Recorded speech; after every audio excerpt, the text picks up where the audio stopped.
Relationship advice. Update. My 48 female daughter 25 female slept with elder daughter's 27 female husband and is now facing harsh treatment. Original story. About 3 years ago, me and my husband 53 male had found out that my daughter Donna had an affair with our older daughter's, Marina's, husband, Leonard. It was especially infuriating because Marina had been violated a couple weeks prior. Marina was in a mess due to her ordeal, and after she found out that her husband had been messing with her sister, didn't help with her mental health. In short, she was constantly self-harming and would have panic attacks and or start crying randomly. What made it worse was that Marina kept blaming herself for what happened to her and her husband's infidelity. We've put her in therapy, and she's been doing a lot better, thank God.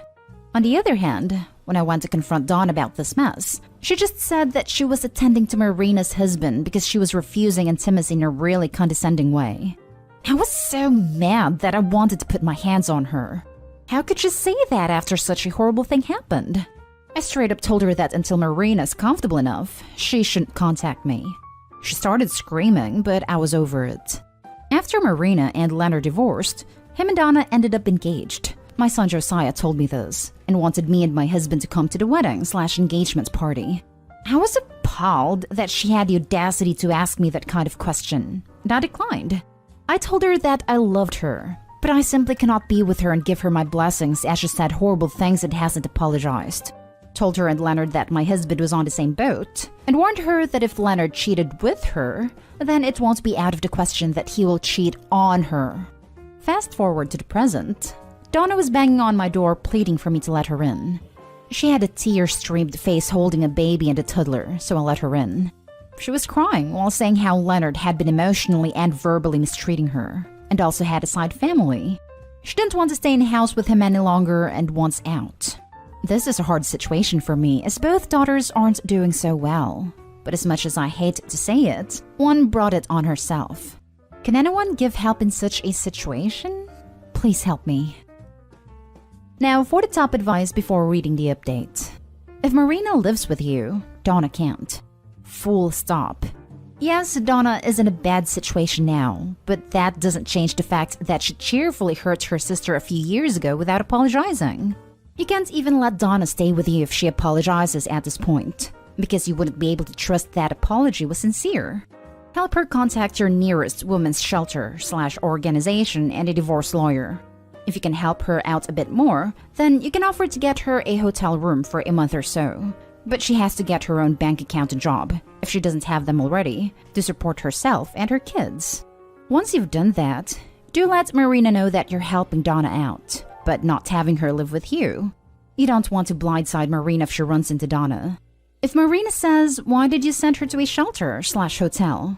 Stick her in the spare room. Without any prompting or requests from you or Donna, then you can consider letting her stay for a bit. If you want to live with Donna and her kids, it's okay for you to decide that you don't want them in your house under any circumstances. The without any prompting or requests from you here is really important. Marina's dealt a lot with misguided guilt. She doesn't need to be put in a hard position of deciding whether her sister is going to get help or not from the family. She might feel the need to say yes, even if she doesn't want to. And if she says no when asked, then Donna could use that as a weapon against her and hurt her emotionally. Your daughter is facing the consequences, and if you let her stay, you will lose the innocent victim daughter. Choose wisely. Exactly. Marina has been through enough. Take in the kids, or Donna can go to a shelter. While I am still upset about what Donna has put Marina into, I don't want to separate her from the kids yet. And I still want to be grandparent. That being said, I don't want Marina to have a relapse. Another thing is Marina really wanted kids, and I'm not sure how she'll react seeing her nephews. While I don't feel equipped to give you any advice on this, I do want to say I'm sorry that you're in this position at all. It must be awful. I hope it works out, and you can come to a solution. I can't even begin to imagine how hard this situation must be for basically everyone in the story. How does your husband and Marina feel about her coming back? I think this is one of those situations that no one on the internet can answer. Good luck, Opie. My husband is at loss as well. I really do love Donna, and I hate seeing her like this. However, I don't want to do anything that may hurt Marina in any way, shape, or form because of the hurt her sister put her into. But Donna has innocent kids that didn't do anything, and I still want to be grandparent to them. And now for the update. Thank you for the kind advice everyone has given me so far. It means a lot. I haven't been able to post lately because of everything that has been happening with my 2 girls. So here's an update for those who have asked. I followed your advice and sat Marina down and talked about Donna's request and the possibility of taking her in, or at the very least her children. Marina looked like she was going to burst into tears and cried, saying we were choosing to help Donna over her. I realized that I was so caught up in having my happy family and being a grandparent that I was neglecting the person who was hurting the most in this situation. Me and my husband apologized for overlooking Marina's feelings and assured her that Donna was not going to be staying with us. Our relationship has been strained a bit, and I admit I was rather selfish, and looking at everything with rose-tinted glasses is hurting me and my daughter's relationship. Since Donna nor her kids would be staying with us, I phoned my relatives to see if anyone would take her in. None of them would, because they are disgusted by how Donna treated Marina during a traumatic event. Most of them were angry at me for suggesting such a thing after what happened, and told me that this was retribution for her actions.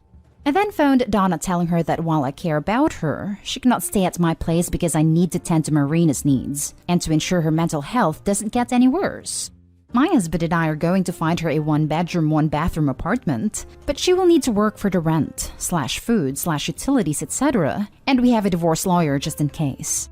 Donna asked why she just can't stay at my place, and I told her that staying with us will just cause Marina unnecessary stress and could increase her mental health issues.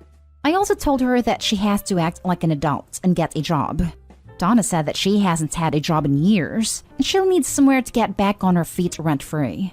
I told her that I could pay for the first month's rent, but I will not be taking her in. She tried to switch gears and use her kids, but my husband said that he can pay for the daycare until she gets a job. She started to scream at us and say some very nasty words to not only us, but Marina. Donna said that Marina needs to get over herself, and she has more needs than Marina. My husband snapped and screamed at her back, saying that if she had helped her sister instead of sleeping with her husband, this wouldn't have happened, and she has no one to blame but herself. I honestly don't know where I went wrong in raising Donna for her to act and say words like this. It's very disappointing. It sounds like Donna is way overdue for a reality check, daughter or not. Helping her with the apartment and daycare until she gets a job is the best way to help her be more independent, as it sounds like she's codependent to some degree. One thing is that you 100% need to give her a deadline on getting a job, so that she doesn't take advantage of the help.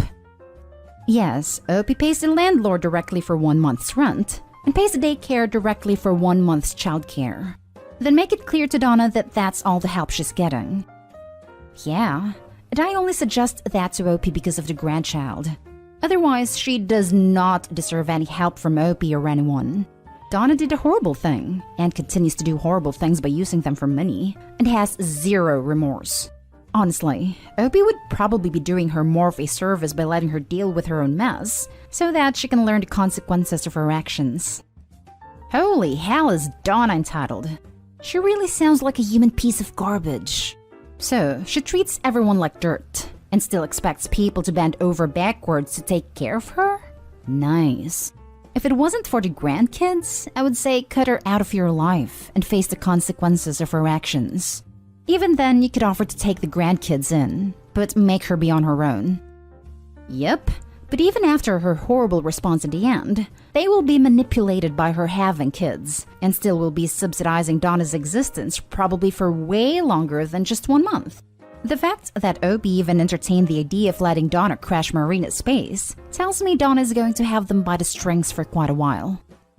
To the people who are defending Donna in the previous post and this one, unclench your a-hole so you can breathe some fresh air amid the BS.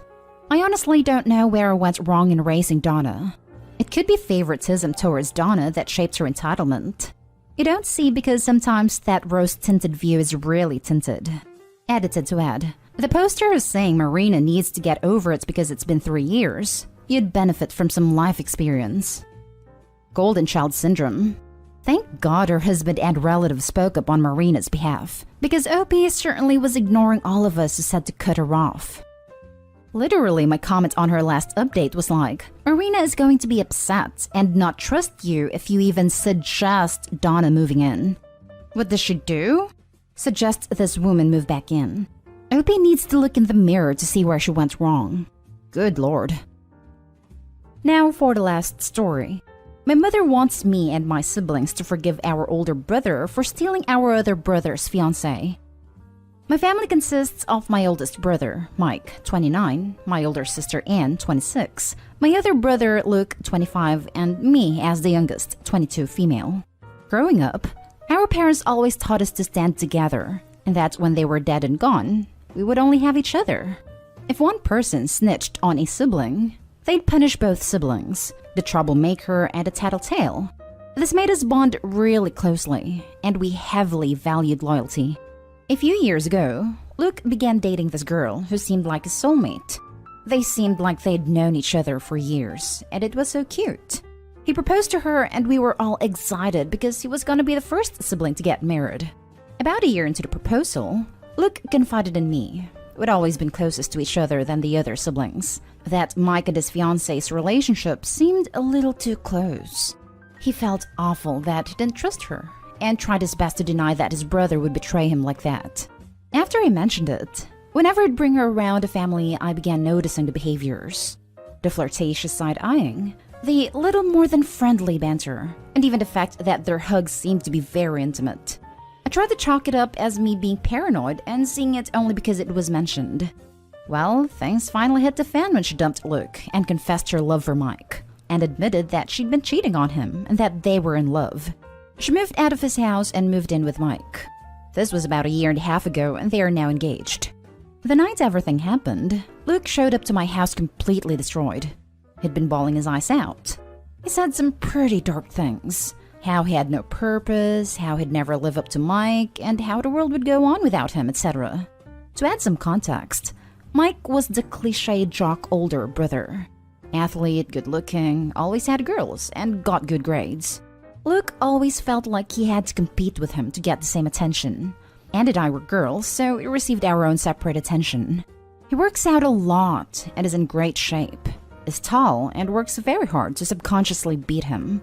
To see this big, tough guy break down like that broke my heart, and we cried together and talked a lot. We also called Anne over, and she made his favorite meal for him while in complete shock. The next morning, while Luke was still asleep, Anne and I drove over to Mike's house and absolutely ripped into him. We both had our choice words and left before he could even say anything. Our parents are divorced now, and our dad hasn't been in contact with Mike. He's a very traditional man and puts emphasis on loyalty and brotherly love. He was absolutely furious, and apparently he called Mike and screamed at him. Neither me nor my father and siblings have been in contact with Mike. Luke has declined any of Mike's attempts to apologize and reconcile.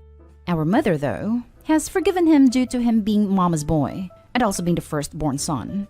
She actively hangs out with him and urges me and Anne to forgive him and start a relationship with them, which we adamantly refuse. She's also attempted to trick Luke into seeing Mike. This has also hurt Luke, and he no longer contacts our mom, to her dismay. Now, Mike and Luke's ex are engaged and the wedding is set. He's invited all of his siblings and our dad, but we all refuse. Our mom is begging us to be there for him, and in the nicest way possible, try to tell us to get Luke to get over it. She misses her family, and she wants things to normal. When she told Anne that, Anne told her that Mike and his new wife-to-be can be her new happy family. Am I wrong for still being angry at Mike? Is it any of my business? Sometimes I feel like it isn't, but seeing Luke absolutely broken has burned into my brain, and any thoughts of Mike and his soon-to-be wife fills me with anger. Now for the top comments. No, you are fantastic for sticking by your brother. What your other brother did is basically one of the worst things you can do to a sibling, on top of him always having had to compete with his older brother already. Thank you so much for sticking by your brother. You, your sister, and father are fantastic for that. Too many times other family members just forgive and forget, and then get mad at the sibling who is harmed by the actions. I don't have words for the heartbreak that Luke must feel from all this. The deep yawning pit that opened up in his chest when his brother and fiancé did that to him. And again, every time his mother chooses Mike. He must hurt so badly. And make no mistake, what Mike did is unforgivable. Anyone who would try to say any different about the situation is sending a clear signal to Luke how little they value him. I'm so happy for Luke to have at least some family, his sisters and his father, who still love and care for him.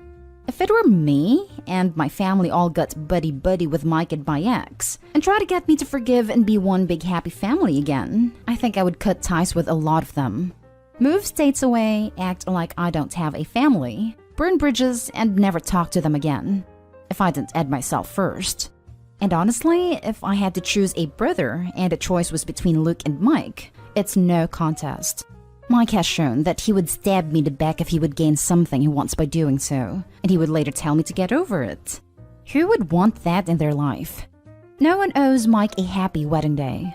Let Mike enjoy his new family with the girl and her relatives, because he turned his back on the family that raised him the day he chose the girl over his brother. Screw that. Don't give your loyalty to someone that isn't capable of giving it in return. It's one thing if Luke's fiancée left him and later got together with Mike, but she was cheating on him while they were still together. Mike knew this was a massive betrayal and didn't care. He chose himself over the rest of the family. Frankly, by trying to force the family back together, your mother is betraying the family as well, putting her own desire to have a happy family over anyone else's feelings. Mike earned his way out of your life. If you let him back in, the only lesson he'll learn is that loyalty is a one-way street. That requires nothing of him. Let your mother know that while you might not resent her for keeping contact with Mike, I don't know if you would or not, but I would. She will absolutely lose the rest of you if she keeps trying to get you all to sweep it under the rug. If I were in your shoes, the next time I talked to Mike would be at someone's funeral, and I would never say a single word to his new girl ever again. I don't particularly resent her for forgiving him. She's his mother, carried him for 9 months and birthed him, so I don't see it as weird for her to forgive him. But I do agree it's incredibly crappy to try to make us forgive him and try to get Luke to talk to him when he's not ready. Wow. Just wow. Fiancé equals horrible human being. Mike equals terrible brother. Mom? What the hell is wrong with this woman? You, your sister, and your dad, now that's family loyalty. And how families should treat each other. Keep doing exactly what you're doing, and don't give the selfish, cruel, entitled people an inch. Think about how they'd treat you given the same circumstances. Would you want them to continue to stand by you? Of course you would. Keep doing what you're doing because you have it right. Thank God he has you guys. Cut them out. None of them value loyalty and family. Your family is your dad, Anne and Luke. If you can't trust your family, then who can you rely on? This is what I try to tell my mom. Especially since, this is what they taught us.